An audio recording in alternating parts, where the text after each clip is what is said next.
नमस्कार, मी सेजल पुरवार. या बुलेटिनमध्ये तुम्हा सर्वांचं स्वागत आणि साम टीव्हीच्या सर्व प्रेक्षकांना नाताळच्या खूप खूप शुभेच्छा. सुरुवातीला बातमी नाताळ संदर्भातलीच आहे, कारण नाताळ आणि नववर्षाच्या निमित्तानं वांद्रे रिक्लेमेशन भागात आकर्षक अशी विद्युत रोषणाई करण्यात आली. सांस्कृतिक मंत्री आशिष शेलार यांच्या हस्ते या रोषणाईचं उद्घाटन झालंय. 8 जानेवारीपर्यंत ही विद्युत रोषणाई मुंबईकरांना बघण्यासाठी खुली असेल. नाताळ सण हा संपूर्ण देशभरात मोठ्या उत्साहात साजरा होतोय. या पार्श्वभूमीवर मुंबईच्या वांद्रे पश्चिमेकडे माउंट मेरी चर्च परिसरात मोठ्या प्रमाणात विद्युत रोषणाई करण्यात आली आहे.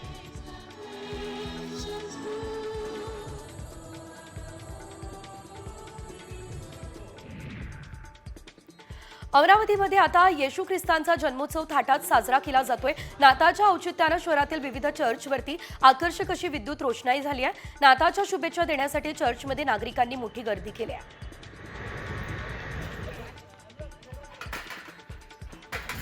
नाताळ या सणानिमित्त जालन्यातील क्राइस्ट चर्चला आकर्षक सजावट करण्यात आली.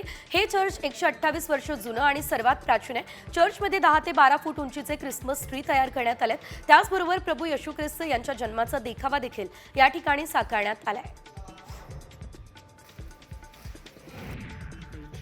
रायगडच्या कोर्लाईमध्ये नाताळची वेगळीच धूम बघायला मिळते. पोर्तुगीज देश सोडून गेले तेव्हा त्यातील काही लोक रायगडच्या समुद्रकिनारी असलेल्या कोर्लाईमध्ये राहिले. त्यांचे वंशज आजही तत्कालीन परंपरा जपताय, नाताळ सण साजरा करताय. या ठिकाणी प्रत्येकाच्या घरात येशू ख्रिस्तांच्या जन्माचा प्रसंग देखावा स्वरूपात साकारला जाण्याची परंपरा आहे.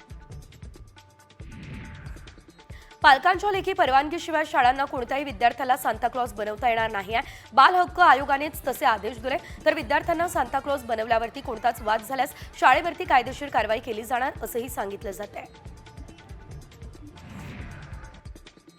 नवी मुंबई परिसरामध्ये वाहतूक नियमांचं पालन करणाऱ्या वाहन चालकांना सांताक्लॉजद्वारे चॉकलेट दिलं जाते. यावेळेस वाहन चालकांनी उपक्रमाचं स्वागत केलंय. वाहतूक पोलिसांनी नियमांचं पालन करण्याचं आवाहन सुद्धा वाहन चालकांना केलंय. राज्यातील दुसऱ्या क्रमांकाचं थंड हवेचं ठिकाण असलेल्या तोरणमाळ या ठिकाणी पर्यटकांनी गर्दी केली. सुट्टीचा आनंद घेण्यासाठी महाराष्ट्र, मध्य प्रदेशसह गुजरातचे पर्यटक तोरणमाळमध्ये दाखल झाले. याशिवाय पर्यटक यशवंत तलावात बोटिंग सफारीचा आनंद घेत आहेत. सिंधुदुर्गमधील देवगड, मालवण आणि वेंगुर्ला समुद्र किनाऱ्यावर पर्यटक सध्या गर्दी करत आहेत. मालवण किल्ला पाहण्याकडे सुद्धा पर्यटकांचा कल दिसतोय. राज्यातील शाळांच्या सहली सुरू झाल्यात, त्यामुळे या सहली सुद्धा समुद्रकिनारी भेट देत आहेत, पर्यटनाचा आनंद घेत आहेत. नाताळच्या सुट्टीमुळे आता पर्यटक मोठ्या प्रमाणात कोकणात दाखल होत आहेत. सिंधुदुर्गपासून ते रायगडपर्यंत समुद्रकिनारे पर्यटकांनी हाऊसफुल झाले. गणपतीपुळ्यात सुद्धा मुंबई, पुणे, नाशिक आणि पश्चिम महाराष्ट्रातून मोठ्या संख्येने पर्यटक गर्दी करताना दिसत आहेत. सरत्या वर्षाला निरोप देण्यासाठी पर्यटक रायगडच्या समुद्र किनाऱ्यांवर पोहोचल्याचं बघायला मिळालं. अलिबागमधल्या सगळ्या बीचवरती पर्यटकांनी गर्दी केली. वॉटर स्पोर्ट्ससह सी फूड आणि स्थानिक पक्वानांचा आनंद पर्यटक घेताना दिसत आहे.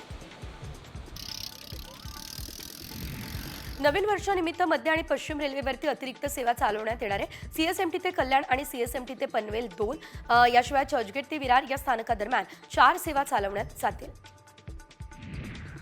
महाराष्ट्राची कुलस्वामिनी आई तुळजाभवानी मातेच्या मंदिरात भाविकांची मोठी गर्दी झाली. एकीकडे नाताळ सण तर दुसरीकडे लग्नसर आहे, त्यामुळे राज्यासह तेलंगणा, कर्नाटकसह राज्यभरातून भाविक दाखल झाले. कोल्हापुरात राज्यभरातील पर्यटकांनी मोठी गर्दी केली आहे. अंबाबाई मंदिर परिसर देखील भाविकांनी फुलून गेला. पहाटेपासून पर्यटक भाविकांनी मोठ्या प्रमाणात अंबाबाई देवीच्या दर्शनासाठी गर्दी केली असल्याचं बघायला मिळत आहे. सलग आलेल्या सुट्ट्यांमुळे 12 ज्योतिर्लिंगांपैकी एक असलेल्या त्र्यंबकेश्वर मंदिरात भाविकांनी मोठ्या संख्येने गर्दी केली आहे. दर्शनासाठी 1 ते 1.5 किलोमीटरपर्यंत रांगा लागल्यात, त्यामुळे दर्शनासाठी 4 ते 5 तास लागत आहेत. शेगावमध्ये भाविकांची मोठी गर्दी पाहायला मिळते. मंदिर प्रशासनाकडून देखील येणाऱ्या भाविकांची गैरसोय होऊ नये म्हणून विशेष खबरदारी घेतली जाते.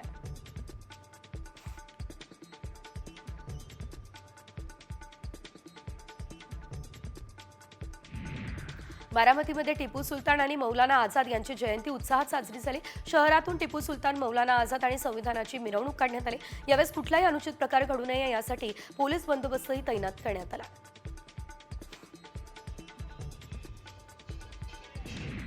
वर्ध्याच्या पडेगावमध्ये श्री संत वसंत बाबांच्या दत्तपंचमी निमित्त 3 दिवसीय उत्सवाला सुरुवात झाली आहे। या 3 दिवसांमध्ये विविध धार्मिक सांस्कृतिक कार्यक्रम आयोजित करण्यात आले। उत्सवानिमित्त गावात भक्तिमय वातावरण निर्माण झालं, तर गावाला संपूर्ण जत्रेचं स्वरूप प्राप्त झालं। अयोध्येत रामललांच्या प्राणप्रतिष्ठा महोत्सवानिमित्त 11 ते 13 जानेवारी असे 3 दिवस भव्य उत्सवाचं आयोजन करण्यात आले। 11 जानेवारी रोजी दुपारी 12:20 रामललांचा अभिषेक आणि भव्य आरती होणार आहे। राम मंदिर परिसरामध्ये यासाठी यज्ञ मंडपही टाकलं जाईल। दाऊदचा भाऊ इक्बाल कासकर याच्या हस्तकानं बळकावलेला फ्लॅट ईडीने सील केला। एका बांधकाम व्यावसायिकाला धमकावून या फ्लॅटवरती कब्जा करण्यात आला। त्यानं व्यावसायिकाला धमकावलं आणि 90 लाख रुपये खंडणी उकळली। इक्बाल कासकर या विरोधात मनी लॉन्ड्रिंग प्रकरणी कारवाई करण्यात आली आहे। गृहमंत्री अमित शहा यांनी बाबासाहेब आंबेडकर यांच्याबद्दल वक्तव्य केलं। या प्रकरणी महाडमध्ये आंबेडकरी अनुयायांनी मोर्चा काढलाय। शहांच्या राजीनाम्याची मागणी आणि सोमनाथ सूर्यवंशींच्या खुनाला फाशीची शिक्षा द्यावी ही मागणी सुद्धा यावेळेस करण्यात आली। केंद्रीय गृहमंत्री अमित शहा यांच्या निषेधार्थ कांदिवलीमध्ये भीम सैनिकांनी आक्रोश मोर्चा काढला। डॉक्टर बाबासाहेब आंबेडकर यांच्याबद्दल केलेल्या बेताल वक्तव्याविरोधात शेकडो भीम सैनिक रस्त्यावर उतरले। यावेळेस आंबेडकरवाद्यांनी अमित शहा यांची प्रतिकात्मक प्रेतयात्रा काढली आणि निषेधही नोंदवला। अमित शहा यांनी केलेल्या वक्तव्याच्या निषेधार्थ बसपाने बारामतीमध्ये धरणे आंदोलन केलं। नगरपालिकेसमोर बसपाचे कार्यकर्ते आक्रमक झाले। यावेळेस परभणी घटनेचाही निषेध करण्यात आला। नंदुरबारमध्ये अमित शहा यांच्या निषेधार्थ काँग्रेस आक्रमक झाल्या। अमित शहा राजीनामा द्या अशा घोषणा यावेळेस देण्यात आल्या। बाबासाहेब आंबेडकर यांच्या स्मारकाजवळ काँग्रेसने जोरदार घोषणाबाजी केली आणि आंदोलन सुद्धा पुकारले। दर महिन्याला 6,000 रुपये मानधन मिळण्याच्या मागणीसाठी दिव्यांग संघटनेकडून आंदोलन करण्यात आलं। सोलापूरच्या माढा तहसील कार्यालयावर दिव्यांग आंदोलक आक्रमक झाले। सध्या दिव्यांगांना फक्त 1,500 रुपये मानधन दिलं जाते, तेही वेळेवर मिळत नाहीये असा आरोप दिव्यांग बांधवांनी केलाय। कोल्हापूरमधल्या काळंबावाडी धरणाच्या गळतीची तज्ज्ञ समितीकडून पाहणी करण्यात आली। दूधगंगा दगडी धरणाची गळतीच्या कामासाठी नववर्षाचा मुहूर्त साधला गेला। दरम्यान धरणाला लागलेली गळती एकदम काढता येत नाही, टप्प्याटप्प्यानं हे काम करण्यात येणार अशी माहिती समितीनं दिली। मुंबईकरांचं पाणी आता महागण्याची शक्यता आहे। महानगरपालिकेच्या जल अभियंता विभागानं पाणीपट्टीमध्ये वाढ करण्याचा निर्णय घेतलाय। त्याबाबतचा प्रस्ताव शासकीय मंजुरीसाठी आयुक्तांकडे सादर करण्यात आला। तुर्तास आयुक्तांकडून मात्र मंजुरी मिळालेली नाही। वर्ध्याचे जिल्हाधिकारी राहुल कर्डिले यांची आता नाशिक महानगरपालिकेच्या आयुक्तपदी बदली झाली आहे। त्यांच्या जागी आता वानमिथी सी या वर्ध्याच्या नवीन जिल्हाधिकारी असणार आहे। राहुल कर्डिले यांची नाशिक महापालिकेच्या आयुक्तपदावर बदली झाली आहे। नांदेडमध्ये भाजपच्या वतीने सदस्य नोंदणी या जिल्हा कार्यशाळेचं आयोजन झाले, तर कुसुम सभागृहामध्ये पार पडलेल्या कार्यशाळेला जिल्ह्यातील भाजपचे आमदार आणि पदाधिकारी उपस्थित राहिले। भाजपचे खासदार अशोक चव्हाण यांच्या उपस्थितीत ही कार्यशाळा संपन्न झाली। पुण्यात वानवडीच्या जगताप चौकात कारने दुचाकीस्वाराला उडवलं, त्यानंतर दुचाकीस्वार फिट येऊन रस्त्यावर पडला। त्याच रस्त्याने जाणाऱ्या पोलीस उपायुक्त डॉक्टर संदीप भाकरे यांनी आता आपल्या वैद्यकीय कला वापरून तरुणाचे प्राण वाचवले। यावेळेस नागरिकांकडून भाजी भाकरे यांचं कौतुक केलं जात आहे।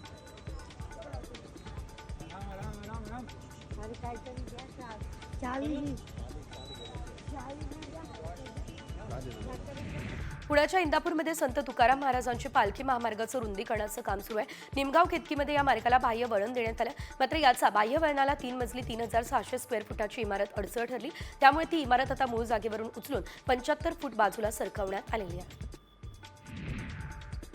राधानगरी तालुक्यात साळवे या ठिकाणी तरुणाची इस्रोमध्ये निवड झाली, त्यामुळे त्याच्या कुटुंबियांनी आनंद व्यक्त केलेला आहे। रोहित विद्या लक्ष्मण पाटील असं या तरुणाचं नाव आहे। तो शेतकरी कुटुंबातील एक मुलगा आहे। स्वतःवर विश्वास ठेवला की नक्की यश मिळतं, मला मिळालं, तुम्हाला देखील मिळेल, ही प्रतिक्रिया रोहित यानं दिली आहे। यंदाच्या कापूस खरेदी हंगामात परभणी आणि हिंगोलीमध्ये शुक्रवारपर्यंत सीसीआय आणि खासगी मिळून 5 लाख क्विंटल कापसाची खरेदी झाली आहे। त्यामध्ये आता भारतीय कापूस महामंडळाच्या 10 केंद्रांवरती 3 लाख क्विंटल कापूस खरेदी करण्यात आला आहे।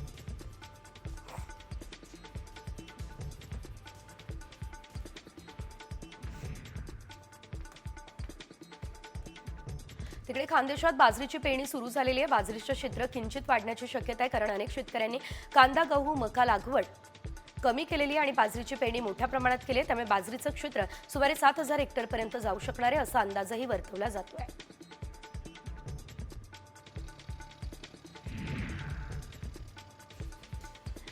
हिवाळा सुरू झालेला आहे. पर्यटकांकडून मोठ्या प्रमाणात पोपटीला प्राधान्य दिलं जाते. मात्र पोपटीसाठी वालाच्या गावठी शेंगा अद्यापही उगवलेल्या नाहीये. त्यामुळे खवय्यांना वालाच्या शेंगांऐवजी पावट्यांच्या शेंगांवर पोपटीच्या माध्यमातून ताव मारावा लागतोय.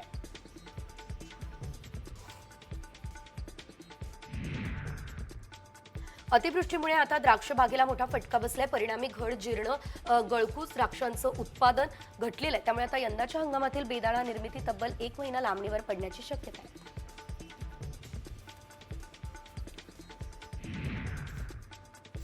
नांदेडमध्ये केळीवर करपा रोगाचा प्रादुर्भाव झालाय. त्यामुळे शेतकरी हैराण झाले. सतत वातावरणामध्ये बदल होत आहे. त्यामुळे याचा फटका आता केळीला बसलाय.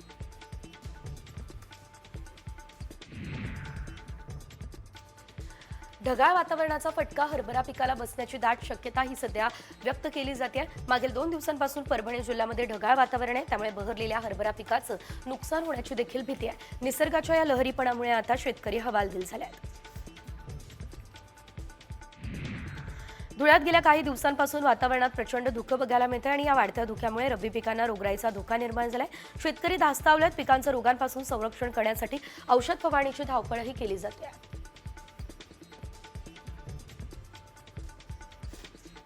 नंदुरबार जिल्ह्यामध्ये ढगाळ वातावरण आहे आणि 2 दिवसांपासून थंडीचा जोर कमी झालाय. पिकांना याचा फटका बसणार आहे. हरभरा, गहू, कांदा, मका आणि ज्वारी या पिकांवरती अळ्यांचा प्रादुर्भाव वाढलाय. फवारणीचा खर्चही त्यामुळे वाढलाय. प्रसिद्ध नागपुरी संत्र्याच्या दरात मोठी घसरण झाली आहे. गेल्या वर्षीच्या तुलनेमध्ये प्रतिटन 8 ते 10 हजारांनी दर घसरला. उत्पादन जास्त झालंय त्यामुळे दरात घसरण झाली आहे.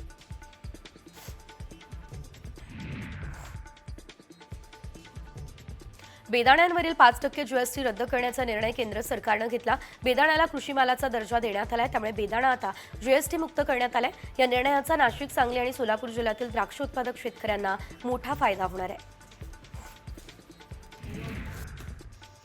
तुमसर कृषी उत्पन्न बाजार समितीमध्ये धान्याची पोती ट्रकमध्ये लोडिंग आणि अनलोडिंग करण्यासाठी बिहारमधून हमाल दाखल झाले. एका पोत्याच्या चढाईला 10 रुपये देण्यात येत आहे आणि दिवसाला एक हमाल 600 ते 700 रुपये कमावतोय. स्थानिक हमालांची संख्या कमी आहे. त्यामुळे बिहारमधून हमालांना बोलवण्यात आल्याची माहिती आहे. जनावरांना पुन्हा एकदा लंपी आजाराचा धोका आहे. कारण या आजारामुळे जनावरांची तब्येत बिघडते. याशिवाय या आजाराची लागण इतर जनावरांना होत असल्यानं इतर जनावरं या आजाराचे शिकार होत आहे. या आजाराचा प्रसार होऊ नये यासाठी पशुवैद्यकीय यंत्रणा ही आता अलर्ट झाली आहे. धुळ्यातल्या नूरनगर शिवारातील 3 शेतकऱ्यांच्या साहित्याला अज्ञात व्यक्तीने आग लावली आहे. यात शेतकऱ्यांच्या शेतमालाचं मोठ्या प्रमाणात नुकसान झालं. या घटनेची चौकशी करावी आणि दोषींवर कारवाई करावी. नुकसानग्रस्त शेतकऱ्यांना तातडीने नुकसान भरपाई द्यावी ही मागणी शेतकऱ्यांनी केली आहे. समृद्धी महामार्गावर केमिकल वाहतूक करणाऱ्या टेम्पोला आग लागली आहे. कोपरगाव हद्दीत ही घटना घडली. नागपूरहून मुंबईकडे जाणारी वाहतूक 2 तास खोळंबली.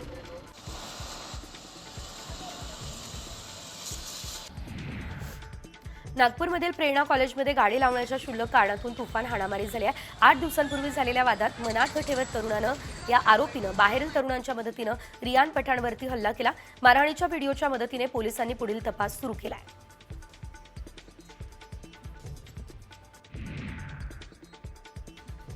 पुण्यात आता 3 तरुणांनी वाहनं आणि दुकानांची तोडफोड केली आहे. लोहगाव परिसरातील तोडफोडीचा धक्कादायक व्हिडिओ हा आता समोर आलेला आहे. तर या व्हिडिओमध्ये तरुण बांबू आणि दगडांनी तोडफोड करताना बघायला मिळत आहेत. पुणे पोलिसांकडून आता या तरुणांचा शोध घेण्याचा प्रयत्न सुरू आहे.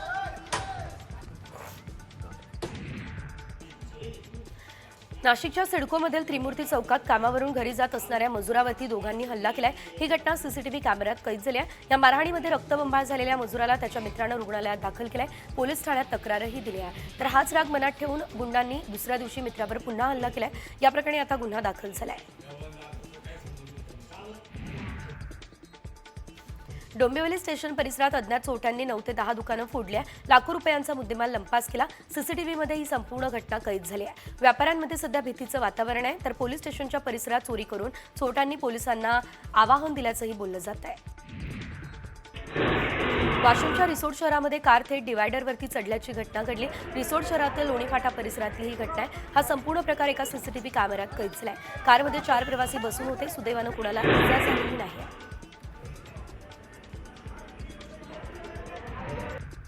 पुण्यात मद्यधुंद चालकानं अनेक वाहनांना धडक दिली. एका 4चाकी वाहनानं अनेक दुचाकींना उडवलं. दयानंद केदारी असं चालकाचं नाव आहे. त्याला पोलिसांनी आता ताब्यात घेतलंय.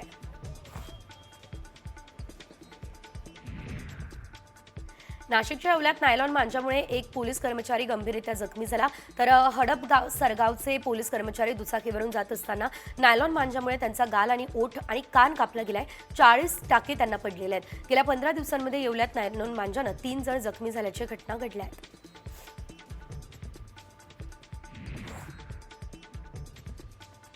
नवी मुंबईच्या खारघरमधील बेलपाड्यामध्ये एक तरुण हायटेन्शन टॉवरवर चढलेला तरुण मनोरुग्ण असल्याची माहिती आहे. मात्र नागरिकांनी आता त्याला आवाज देत कसंबसं खाली उतरवलंय. त्यानंतर या तरुणाला एका सीआरपीएफ जवानानं पकडून पोलिसांच्या स्वाधीन केलंय.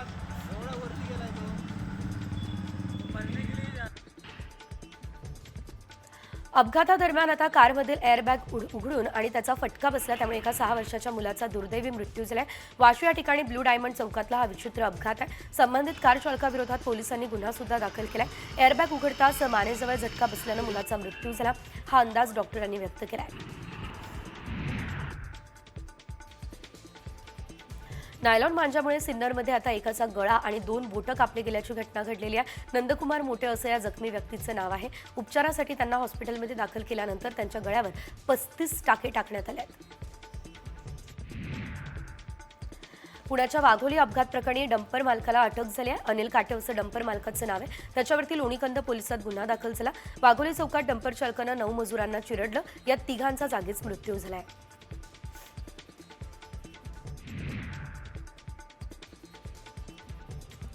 कल्याणमधून बेपत्ता झालेल्या 13 वर्षीय मुलीचा मृतदेह सापडला. कल्याणजवळ बापगाव परिसरात हा मृतदेह सापडलाय. गेल्या 24 तासांपासून कल्याण पूर्वेच्या चक्की नाका परिसरातून ही मुलगी बेपत्ता होती. या मुलीची हत्या झाल्याची प्राथमिक माहिती आहे. कल्याण कोळशीवाडी आणि पडगा पोलिसांकडून या प्रकरणाचा तपास सध्या सुरू आहे. चाकणमध्ये बेकायदेशीररित्या राहणाऱ्या 2 बांगलादेशी नागरिकांना अटक झाली आहे. गोपनीय माहितीच्या आधारे पोलिसांनी आता चाकणच्या सायराज लॉजिंगमधून एका बांगलादेशी पुरुष आणि महिलेला ताब्यात घेतलं. त्यांच्यावर गुन्हा दाखल झालाय. पोलीस अधिकचा तपास करतायत. संभाजीनगरमध्ये 21 कोटींचा घोटाळा करणाऱ्या कंत्राटी कर्मचाऱ्याचे अनेक कारनामे समोर आले. या पैशातून एका आरोपीने गर्लफ्रेंडला 4 BHK फ्लॅट, BMW कार आणि BMW बाईक खरेदी केल्याचं समोर आलं. दुसऱ्या आरोपीने SUV कार खरेदी केली आहे. पोलिसांनी 2 आरोपींना अटक केली आहे. मुख्य आरोपी सध्या फरार आहे. नंदुरबारच्या खांडबारा ग्रामीण रुग्णालयामध्ये दारूच्या नशेत डॉक्टर उपचार करत असल्याचा आरोप रुग्णांच्या नातेवाईकांनी केला. चुकीच्या जागी इंजेक्शन लावल्यानं रुग्णाचे नातेवाईक आणि डॉक्टर यांच्यामध्ये शाब्दिक वाद होत असल्याचा व्हिडिओ सध्या समोर आला. जिल्हा शल्य चिकित्सालयामार्फत आता या प्रकरणाची चौकशी केली जाते आहे. कोल्हापूरमध्ये फुटबॉलपटूने टोकाचा निर्णय घेतलाय. आपलं आयुष्य संपवलं. रविवारी रात्री मित्रांसोबत वाढदिवस साजरा केला. दुसऱ्या दिवशी वाढदिवसाला शुभेच्छा देणाऱ्यांचे आभार मानले. त्यानंतर गळफास घेत आपलं आयुष्य संपवलं. उमेश भगत असं त्याचं नाव आहे. आत्महत्येचं कारण मात्र अद्यापही कळालेलं नाही.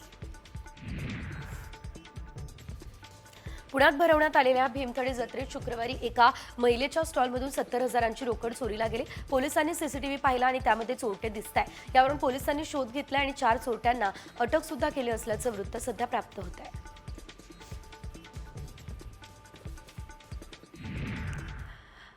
आणि यानंतरच धारावीकरांसाठी एक मोठी बातमी आहे. कारण धारावीकरांना नवीन घरांचा ताबा मिळाल्यानंतर पुढची 10 वर्ष कोणताही मेंटेनन्स भरावा लागणार नाहीये. रहिवासी नव्या घरामध्ये गेल्यानंतर पुढील 10 वर्ष संबंधित सोसायटीच्या देखभालीची जबाबदारी बिल्डरची असणार आहे. त्यामुळे धारावीमधल्या रहिवाशांना हा मोठा दिलासा आपण म्हणू शकतो. कारण धारावी पुनर्विकास प्रकल्पामध्ये पात्र असलेल्यांना मोफत घरं मिळणार आहे. तर अपात्र ठरतील त्यांना प्रधानमंत्री आवास योजना किंवा भाडे करार खरेदी योजनेअंतर्गत राज्य सरकार कडून माफक दरात घरं मिळतील. धारावीमध्ये 2000 सालाआधी स्थायिक झालेल्या रहिवाशांनी 350 स्क्वेअर फुटांचं घर त्यांना मिळणार आहे. ज्या रहिवाशांना धारावीमध्ये घर मिळू शकणार नाही त्यांचं पुनर्वसन मुंबई महानगर प्रदेशातील अतिरिक्त जमिनीवरती केलं जाणार अशी सुद्धा माहिती सध्या मिळते. त्यामुळे आता धारावीकरांसाठी ही गुड न्यूज आपण बघतो.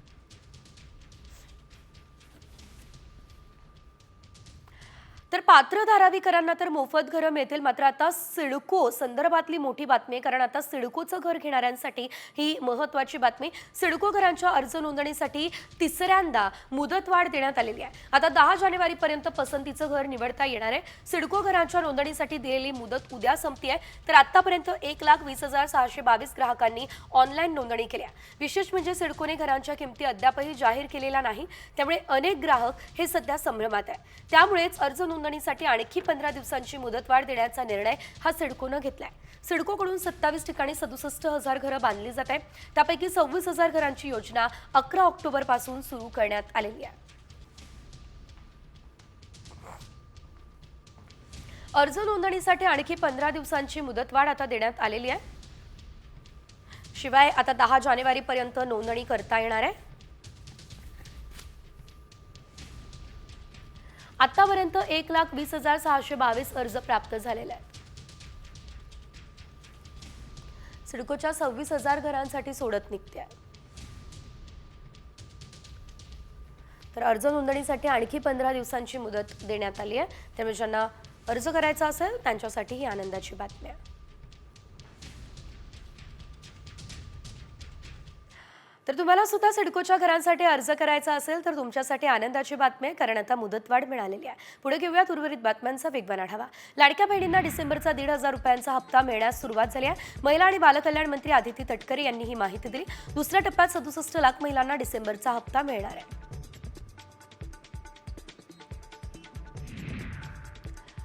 वध्यात अनेक लाडक्या महिलांच्या खात्यात 1,500 रुपये जमा होण्यास सुरुवात झाली. सरकारने निवडणुकीपूर्वी नोव्हेंबरपर्यंतचे पैसे दिले. आता पुढील हप्ता मिळताच महिलांमध्ये आनंदाचं वातावरण आहे. मंत्रिपद मिळताच अनेक मंत्री ऍक्शन मोडवर आले. महसूल मंत्री चंद्रशेखर बावनकुळे यांनी आता प्रशासकीय अधिकाऱ्यांना फैलावर घेतले. पैसे घेऊन बदल्या होऊ देणार नाही असा इशारा बावनकुळेंनी दिलाय.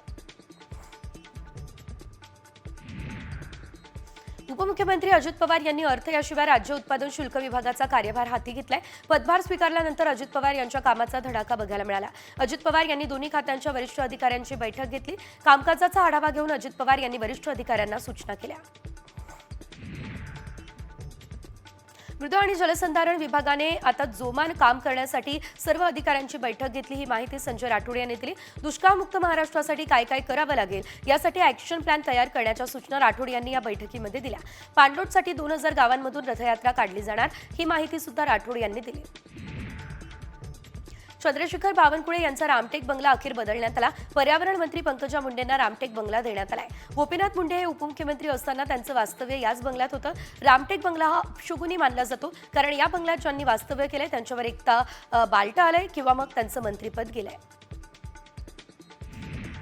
मुंबईमधील राजकीय पोस्टर्स, बॅनर्स आणि होर्डिंग्सबाबत आमदार आदित्य ठाकरे यांनी मुख्यमंत्री फडणवीसांना पत्र लिहिलं. गेल्या 2 वर्षात पालिकेने काही पोस्टर्स हटवले, मात्र सत्ताधारी पक्षाचे पोस्टर्स त्यांनी तसेच ठेवले.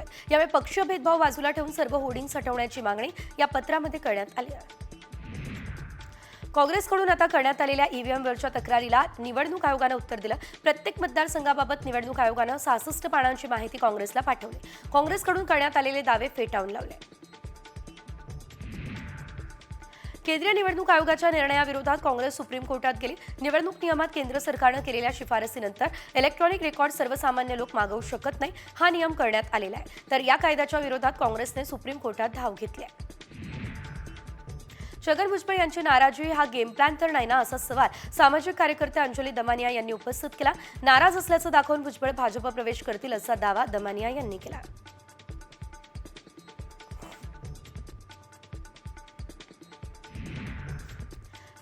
आगामी सातारा जिल्हा परिषदेचा अध्यक्ष हा भाजपचा असेल असा विश्वास सार्वजनिक बांधकाम मंत्री शिवेंद्रराजे भोसले यांनी व्यक्त केलाय. आमचे नेते देवेंद्रजी ज्या सूचना देतील त्याप्रमाणे आम्ही निवडणुकीच्या तयारीला लागू, हे देखील शिवेंद्रराजे साताऱ्यात बोलले आहेत.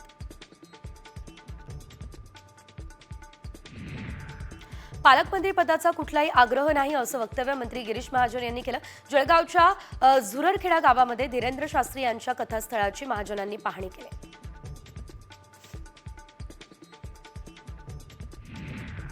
मणिशंकर अय्यर यांनी काही पण वायफळ बडबड करावी, त्यांना काँग्रेसबद्दल बोलण्याचा अधिकार नाही, ही प्रतिक्रिया यशोमती ठाकूर यांनी दिली आहे. काँग्रेसने इंडिया आघाडीचे अध्यक्षपद सोडण्याचा विचार केला पाहिजे असं अय्यर म्हणाले. त्यावर यशोमती ठाकूर यांनी पलटवार केला. मराठा आंदोलक मनोज जरांगे पाटील आज मस्साजोगमध्ये सरपंच संतोष देशमुख यांच्या कुटुंबाची भेट घेते. यावेळेस त्यांनी कुणाचा बापही आला तरी देशमुख हत्या प्रकरण दबू देणार नाही असा इशारा दिला. भाजपचे अध्यक्ष जे.पी. नड्डा यांच्या निवासस्थानी उद्या बैठकीचं आयोजन आहे. बैठकीला एनडीएमधील घटक पक्षांचे महत्त्वाचे नेते उपस्थित असतील. सध्याची राजकीय परिस्थिती आणि डॉक्टर बाबासाहेब आंबेडकर प्रकरणाच्या आगामी रणनीतीबाबत या बैठकीमध्ये चर्चा होऊ शकते. काँग्रेसचे नेते राहुल गांधी भाजी खरेदी करण्यासाठी थेट मार्केटमध्ये पोहोचले. यावेळेस त्यांनी काही महिलांसोबत भाजी देखील खरेदी केली. राहुल गांधी यांनी आपल्या अधिकृत ट्विटर अकाउंटवरून याचा व्हिडिओ शेअर केला. यामध्ये ते भाजी मंडईमधील भाज्यांचे भाव विचारताना दिसतायत. खुनाचा संशय असलेल्या लोकांना मंत्रिमंडळात स्थान कसं मिळतं असा थेट सवाल संजय राऊत मुख्यमंत्री फडणवीस यांना त्यांनी विचारला. खऱ्या आरोपींना पकडण्याची देवेंद्रजी यांच्यामध्ये हिंमत आहे का असंही ते म्हणाले. महाराष्ट्रात फिरताना महिला म्हणतात मला भीती वाटते, माझ्याही मनात भीती आहे असं विधान सुप्रिया सुळेंनी बीड आणि परभणीच्या घटनेवरून केलं. या घटनेतील दोघांना न्याय मिळाला नाही तर पुढचा महाराष्ट्र कसा असेल हा सवाल सुप्रिया सुळे यांनी उपस्थित केला. बीडमध्ये कुणाच्या वरद असताना पिस्तुलाचे परवाने देण्यात आले असा सवाल अंजली दमानिया यांनी केलाय. कराड गँगला दणका देण्याची मागणी देखील दमानिया यांनी केली. 88 एकर जमिनीवरती मंत्री धनंजय मुंडे आणि वाल्मिक कराड यांची नावं असल्याचा आरोप दमानिया यांनी केला. ठाकरे गटाचे प्रमुख आणि माजी मुख्यमंत्री उद्धव ठाकरे यांनी अजमेर या ठिकाणी ख्वाजा मुईनुद्दीन चिश्ती दर्गासाठी चादर पाठवली. 813व्या उरुस निमित्त मातोश्रीवरून ही चादर रवाना झाली आहे. खदीम सय्यद झिशान चिश्ती यांच्याकडे ही चादर सुपूर्द करण्यात आली आहे.